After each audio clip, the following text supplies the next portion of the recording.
광야 하니까 우리는 경험이었기 때문에 어떤 환경, 어떤 모습이 이제 잘 떠오르지 않습니다. 광야라고 하는 말보다도 사막하면 좀 이미지가 떠오를 겁니다. 이 사막에는 두 가지의 특징이 있습니다. 아무것도 없습니다. 풀도 볼 수가 없고요, 나무도 볼 수가 없고, 또 하나 인간 생명이 있어서의 가장 기본적인 요소가 물입니다. 근데 광야와 사막에는 물이 있어요, 없어요?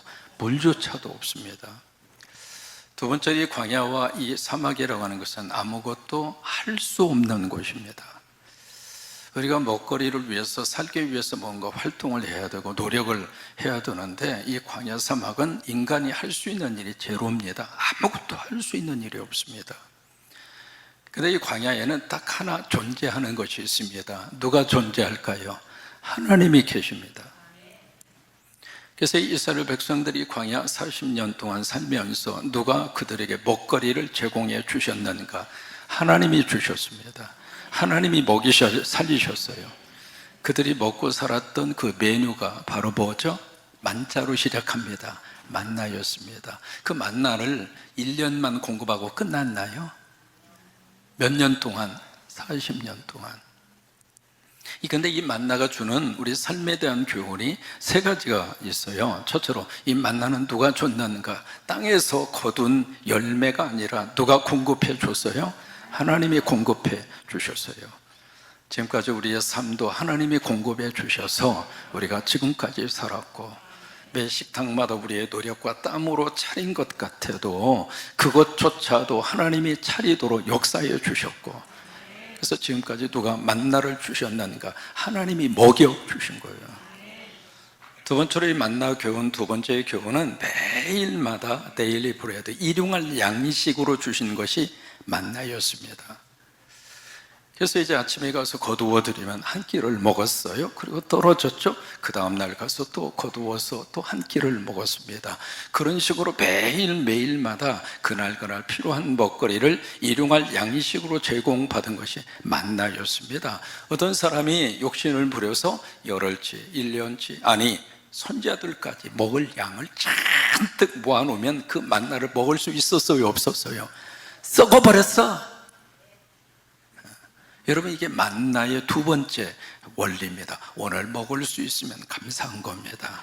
오늘 먹고 살았으면 자족하는 겁니다. 세 번째로, 이 만나는 안식일 그 전날은 2배로 줬습니다. 그래서 2몫을 갖다 거두어 놓았어도 그 다음날이 돼도 이 만나가 썩거나 벌레가 먹지 않았습니다. 왜 그럴까요? 하나님이 섬기려고 하는 하나님의 백성들에게는 2몫을 주시는 축복이 있습니다. 오늘 선교를 떠나는 분들에게 그 2몫의 복이 임하기를 바라고, 예배드리기 위해서 오신 여러분들에게 하나님이 그 2몫의 복을 주시기를 원하고, 그렇게 해서 이스라엘 백성들이 40년 동안 광야를 살았거든요. 그러면 오늘 우리는 무엇을 먹고 살 것인가? 영적인 만나인 곧 예수 그리스도를 먹고 삽니다. 요한복음 6장 51절 말씀에 하나님이 그렇게 말씀하십니다. 같이 고백합니다. 나는 하늘에서 내려온 살아있는 떡이다. 떡이라고 그랬습니다만, 지난주 말씀드린 것처럼 이것은 빵이에요. 근데 그 빵이 오늘 우리에게 있어서는 살아있는 밥이라 이 말이에요. 그러면서 사람이 이 밥을 먹으면, 이 떡을 먹으면 뭐 하리라? 영생하리라. 오늘도 여러분 예수님 잡수시고 영생하세요. 예수님 잡수시고 영생하세요. 어제 딱 한 구절을 읽었습니다. 로마서 8장 15절의 말씀은 두 가지의 영이 나옵니다. 종의 영이 나오고 양자의 영이 나옵니다. 그럼 이 두 가지의 영을 우리들이 딱 보면서 어떤 생각이 드느냐면, 그렇다면 종의 영은 뭐고 양자의 영은 뭐냐? 그럼 머릿속에 이제 떠오르는 개념이 있습니다. 아, 종의 영. 그렇다면 이것은 마귀와 사탄의 영이구나. 그 영이 우리가 매여 있을 때는 그 마귀와 사탄의 종이 돼서 계속 끌려다니면서, 그러면서 우리가 무서워하는 그 영의 지배 속에서 우리가 살았다고 하는 거예요. 그래서 시키는 대로, 마귀와 사탄이 시키는 대로 그냥 종살이가 돼서 그렇게 살았는데, 내가 이제 예수 믿고 은혜 받고 성령 받은 다음에는 이제는 양자의 영이 내 속에 들어와서 이제 하나님을 아버지라고 부를 수가 있었고, 그리고 나는 하나님의 자녀가 됐다라고 생각합니다. 과연 맞나? 오늘 성경은 그런 차원의 말씀을 우리에게 주신 말씀이 아닙니다. 좀 더 깊이 들어가서 봐야 할 본문이 오늘 본문의 말씀이거든요. 여기 영이라고 번역이 되어져 있는 이 말씀이 영어로 보시면 더 스피릿, 대문자로 되어 있습니다. 대문자 스피릿은 무엇을 의미하는가? 성령을 말합니다.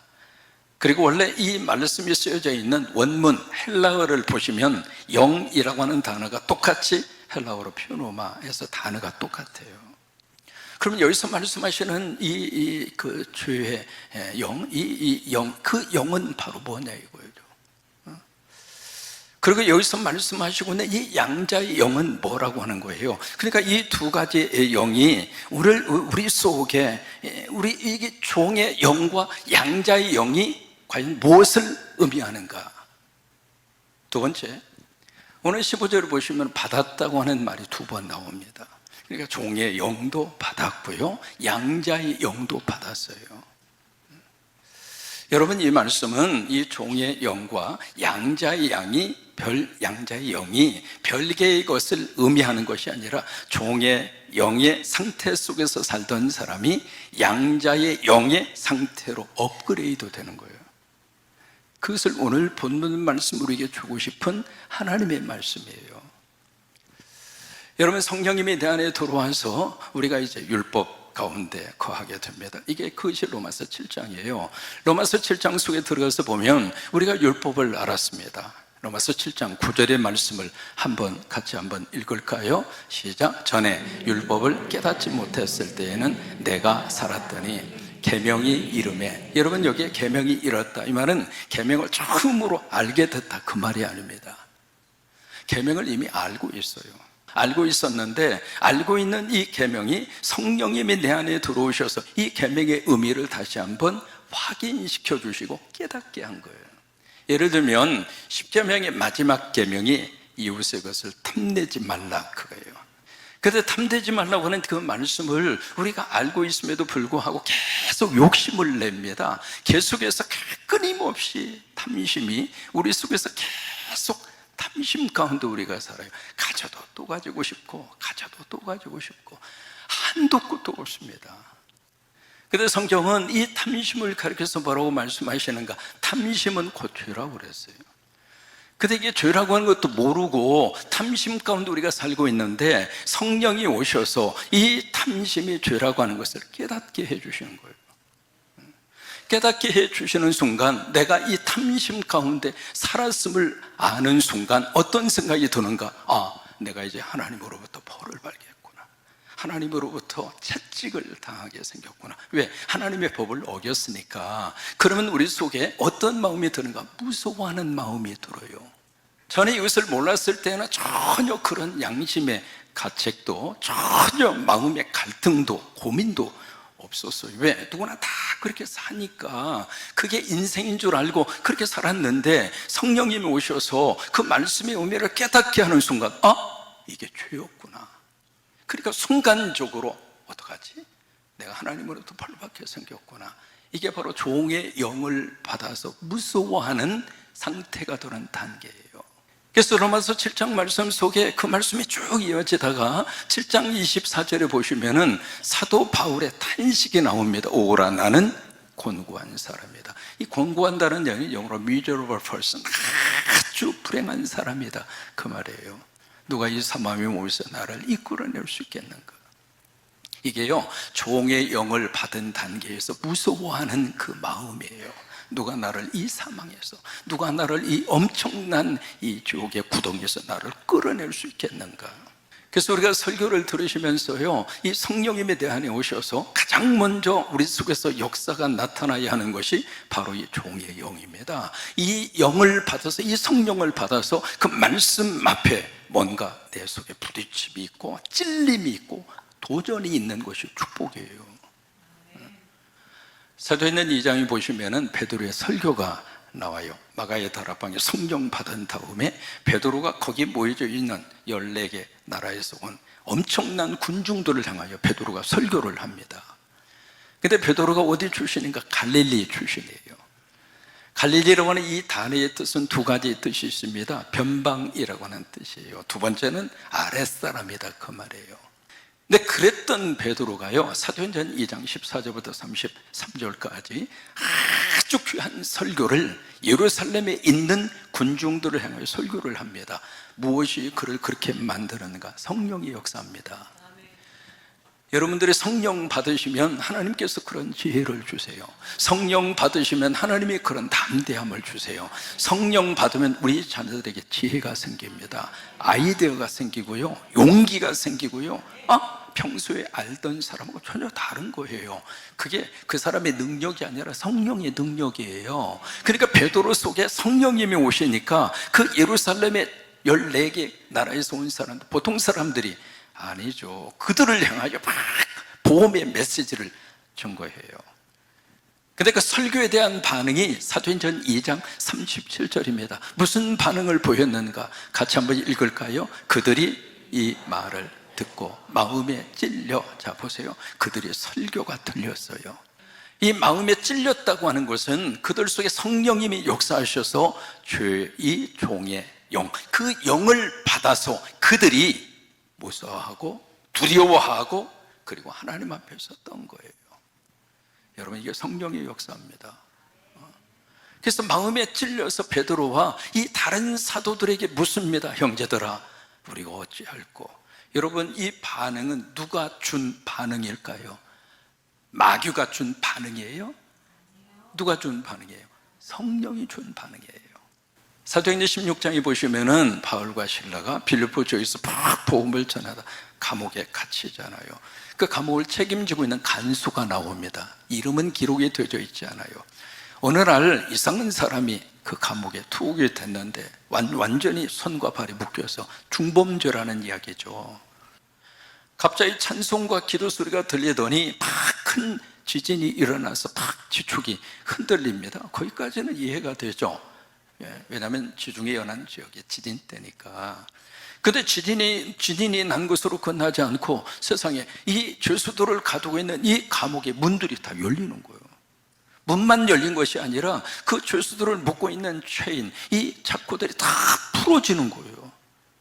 여러분, 바울과 실라의 손발에 묶인 자꾸만 풀어진 것이 아니라 그 감옥 안에 있었던 모든 사람들의 자꾸 쇠사슬이 다 풀린 거예요.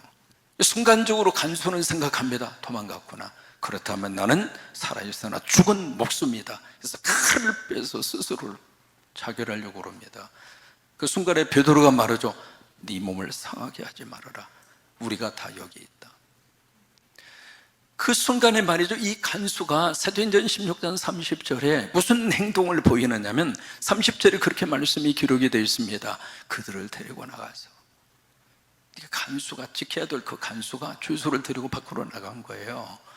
나가서 뭐라고 질문하느냐면, 선생들이요, 내가 어떻게 하여야 구원을 받으리까? 이 간수의 입장에서는 지금 무서운 겁니다. 떨리는 거예요. 도대체 이 일이 과연 왜 이 일이 일어났는가? 그렇다면 도대체 내 앞에 서 있는 이 사람들은 과연 누군가? 그 마음을 누가 줬는가? 성령님이 오셔서 종의 영이 그 속에 들어가서 두려움과 그리고 떨림과 그리고 그 마음을 성령님이 주신 거예요. 여러분, 예수 그리스도 안에서 이 단계가 꼭 필요합니다. 그래서 이 종의 영을 우리가 받아서 무서워하는 단계는 우리가 율법을 먹는 단계예요. 율법을 먹으면 그렇게 돼요.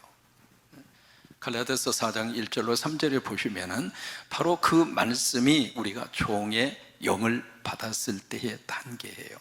거기에 보시면 내가 또 말하노니 유업을 이을 자가 모든 것의 주인이지만 어렸을 동안에는 종과 다름이 없었다.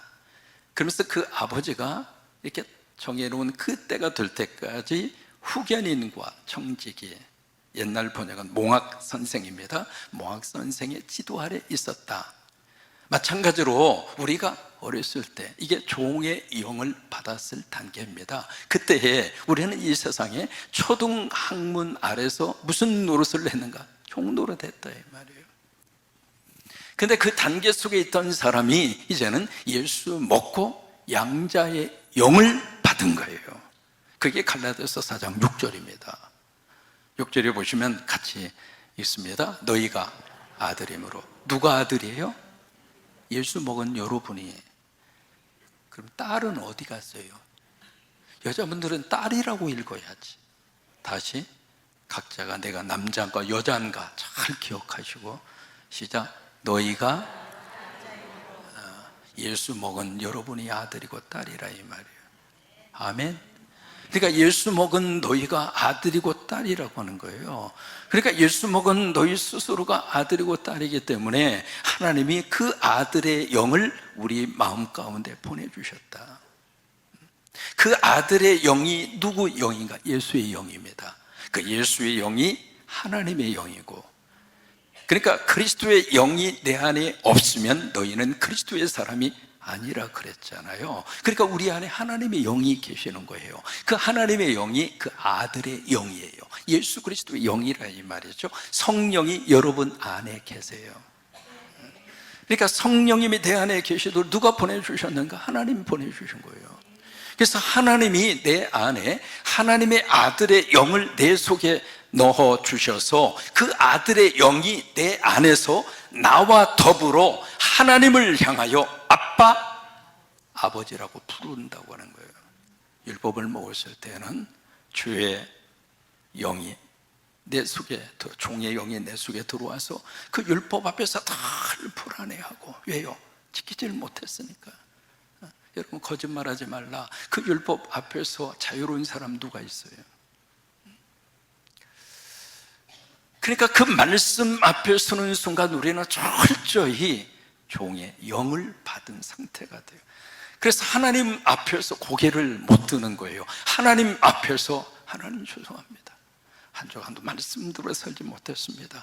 그러니까 하나님의 채찍과 하나님의 심판이 두려운 거죠. 그래서 무서운 거예요. 그런 상태에서 우리가 살았는데 갈라디아서 4장 6절의 말씀을 보니까 이제는 그 아들의 영이 내 속에 들어온 거예요. 내가 예수를 먹고 이제는 양자 영이 들어왔어요. 다시 말해 우리를 입양시켜 주시는 영이 들어왔어요. 그래서 하나님의 자녀가 되고 우리는 하나님을 향하여 아빠, 아버지라고 어떻게 해요? 부르짖는다 이 말이에요. 여러분 하나님을 향하여 아빠, 아버지라고 우리에게 가르쳐 주신 분이 예수님이에요. 마가 14장 36절 말씀에 겟세마네 동산에서 주님의 기도입니다. 같이 한번 읽습니다. 이르시되 아빠, 아버지여, 아버지께는 모든 것이 가능하오니 이 잔을 내게서 옮기시옵소서. 그러나 나의 원대로 마옵시고 아버지의 원대로 하옵소서. 여러분 이 짧은 구절 속에 아버지라고 하는 말이 몇 번 나옵니까? 3번에다가 아빠라고 하는 말이 몇 번 나와요? 한 번 나옵니다. 여러분 저게 기도입니다.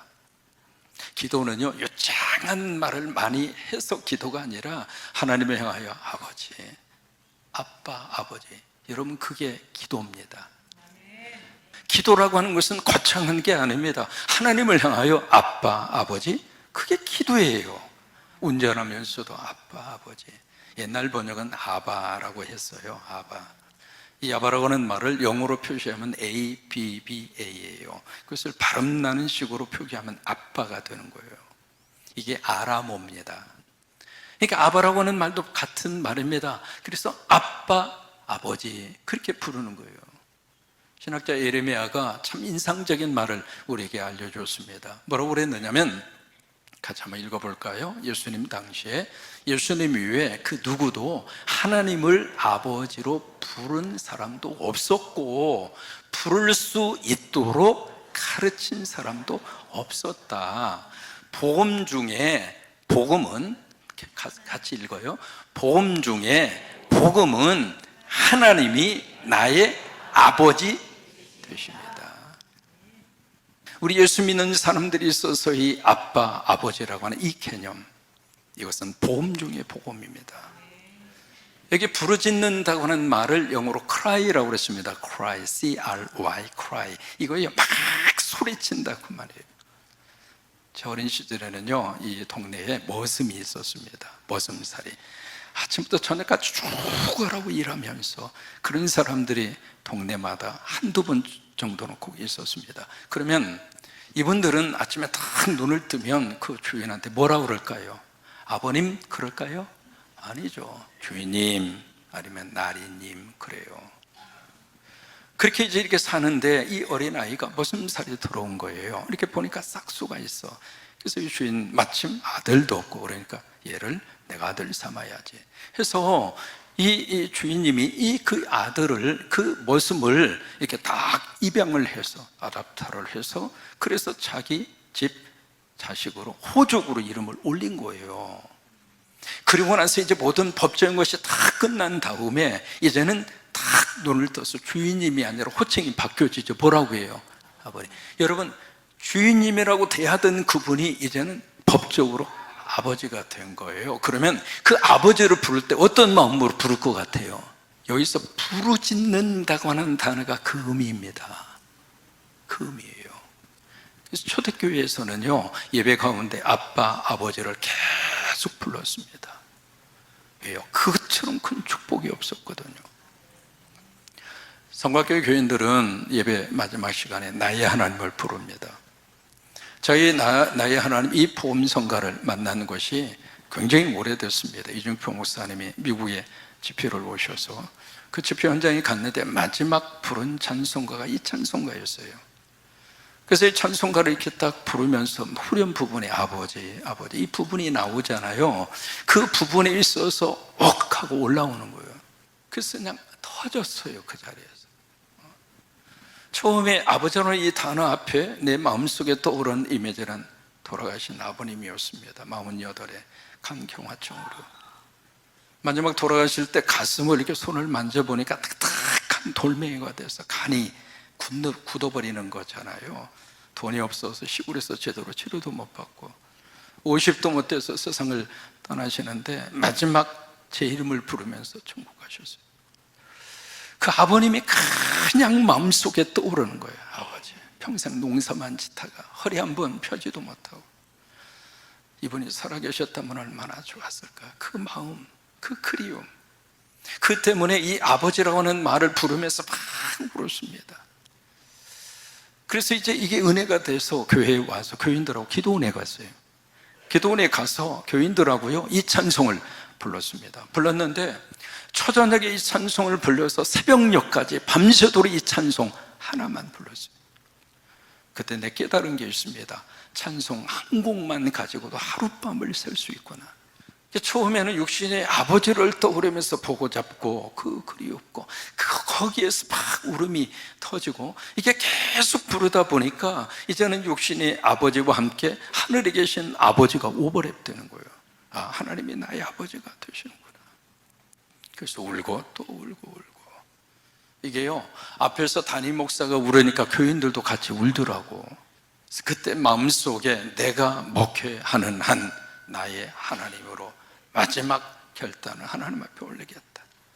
그래서 세상으로 나아갈 때 나 홀로 가는 것이 아니라 나의 하나님 아버지와 나만 함께 하시고 하나님 아버지가 내 손을 놓지 않으실 것이고 그 아버지가 나를 보호하실 것이고 그 아버지가 나를 지켜주실 것이고 그 아버지가 나를 사랑해 주신다. 이 믿음으로 우리가 예배를 마치고 세상으로 가자. 그래서 계속 그 찬송을 지금까지 몇 년 불렀냐면 40년 가까이 불렀습니다. 미국에 있을 때는 마지막 이 학원 할 때요 묘지에 마지막 보내드릴 때 그 찬송으로 보내드렸습니다. 여러분 우리에게는 하나님 아버지가 계십니다. 그래서 아빠, 아버지 이게 예수 먹고 양자의 영이 내 속에 들어와서 하나님을 향하여 아빠, 아버지라고. 여러분, 이 아버지 부르면서 이 한 주간도 승리하시게 되기를 주의 이름으로 축원합니다.